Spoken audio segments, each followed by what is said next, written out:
Bonjour à tous, alors aujourd'hui je vais vous faire un cours sur les équations et inéquations. D'ailleurs, j'ai remarqué dans mes anciennes vidéos que j'avais un micro qui était plutôt bas, donc faites-moi savoir si ça a été changé. On va commencer le cours. 5x, on a l'équation 2 plus 5x est égal à 10x moins 1, et on doit trouver x est égal à quelque chose. C'est le principe d'une équation, c'est trouver euh, le, le nombre qui est ici, qui résout justement cette équation. Il n'y a en général qu'une solution, parce que on peut avoir juste une solution à une équation de premier degré. Contrairement à un problème du second degré où justement vous avez deux solutions ou une solution double. Donc le principe d'une équation c'est justement comme une balance. Donc ça veut dire que si j'enlève si je fais en sorte d'avoir les x d'un côté et les nombres réels de l'autre, je dois compenser mon équation des deux côtés. Donc imaginons que je veux basculer entre guillemets le 2 qui est là de l'autre côté, je dois faire moins 2 pour justement avoir 0 ici. De même pour ici, je veux plus avoir de x, je dois faire moins 10x pour avoir 0 justement. Tac. C'est égal à moins 1 parce que justement j'ai le moins 1 en plus. Mais ouais, c'est juste ça le principe d'une équation avec les signes. Et maintenant, on va s'occuper du coup du reste avec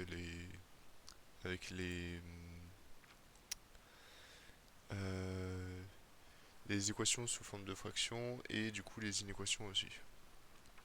Donc on résout. On a 5x moins 10x. Parce que si j'enlève d'un côté, j'enlève de l'autre. De même pour moins 2. D'ailleurs, je devrais peut-être le noter. Tac. Moins 10x et moins 2, qui justement viennent de ces deux-là.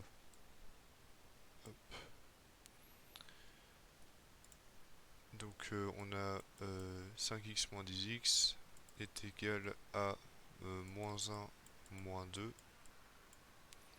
On a du coup moins 5x est égal à moins 3. On peut multiplier par moins 1, comme ça on a plus de signe négatif. Mais de toute façon, en basculant ce chiffre en dessous de la fraction, on aura un nombre positif. Donc je vais faire cette méthode. Moins 3 sur moins 5, qui justement vient de ce calcul, parce que j'ai divisé par, enfin j'ai multiplié par 1 sur moins 5 des deux côtés. Hop.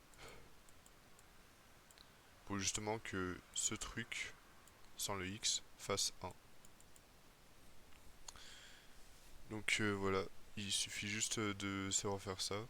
Et évidemment, pour éviter que le prof vous engueule, vous mettez 3 cinquièmes.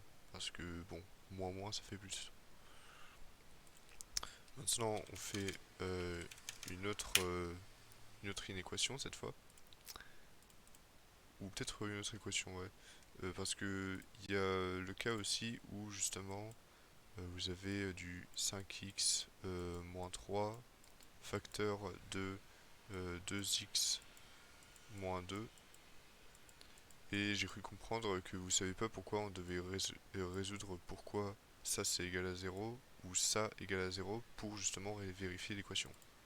Mais c'est juste normal parce que si vous avez un produit A fois B qui est égal à 0, ça implique que soit A égale 0, soit B égale 0.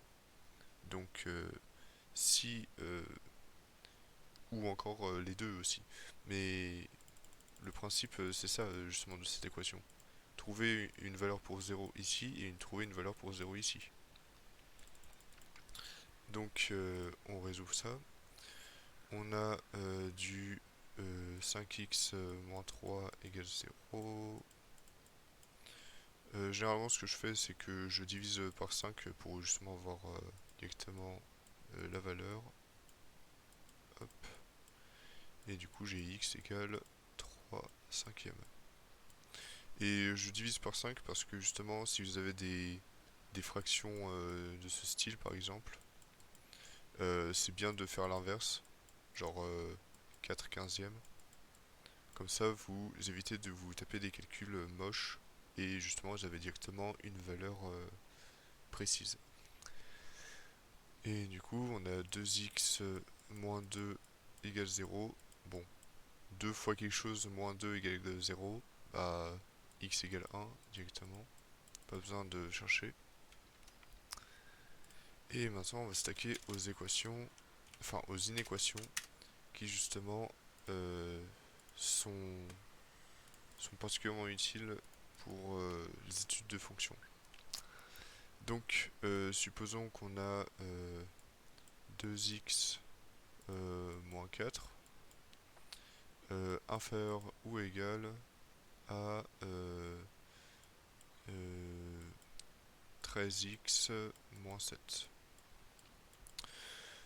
Donc, il y a toujours une erreur sur le changement de signe qui est ici. Et ce que je vous conseille pour éviter cette erreur de changement de signe, c'est soit justement d'apprendre la propriété par cœur, qui dit que si vous multipliez par un nombre négatif de part et d'autre de l'équation, l'équation va changer de sens. Soit vous faites en sorte d'avoir des x positifs directement. Donc en tout cas ça c'est ma méthode. Vous faites moins 4 plus 7 inférieur ou égal à 13x moins 2x. Là j'ai pas besoin de faire de changement de signe et mon résultat sera bon.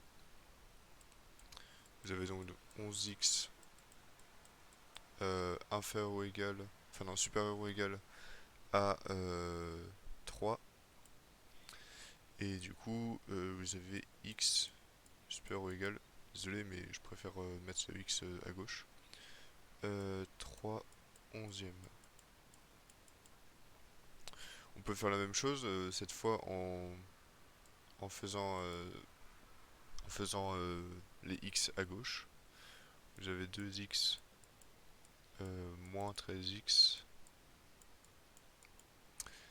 inférieur ou égal à moins 7 moins 4. Vous avez donc 2x moins 13x, ça fait moins 11x inférieur ou égal à moins... Oula, j'avais fait une erreur. Non, oui, j'ai fait une erreur. C'est plus. Parce que oui, le moins 4 il devient plus de l'autre côté. Donc moins 7 plus 4, ça nous fait moins 3. Là, il y aura le changement de signe. Donc, justement, parce que je vais multiplier par moins 1 des deux côtés. Et du coup, là, on change de signe. Vous avez donc 11x supérieur ou égal à 3. Et du coup, x supérieur ou égal à 3 onzièmes, ce qui correspond au résultat que j'ai eu avant, sans faire de changement de signe. La vidéo touche à sa fin. Je pense que je finirai d'expliquer tout ce qui est équation et inéquation sur des études de fonctions ou encore sur des équations de polynômes du second degré. Mais dans l'ensemble, c'est ça qu'il faut savoir. Si on multiplie de part et d'autre par un nombre négatif, vous aurez un changement de signe qui va justement potentiellement vous faire une erreur. Ça pourrait être dommage de faire des erreurs sur des inéquations. Et voilà, c'est tout ce que j'avais à dire. Faites-moi vos retours sur la qualité du micro. Je pense qu'elle est mieux qu'avant. Et ça sera tout. Au revoir.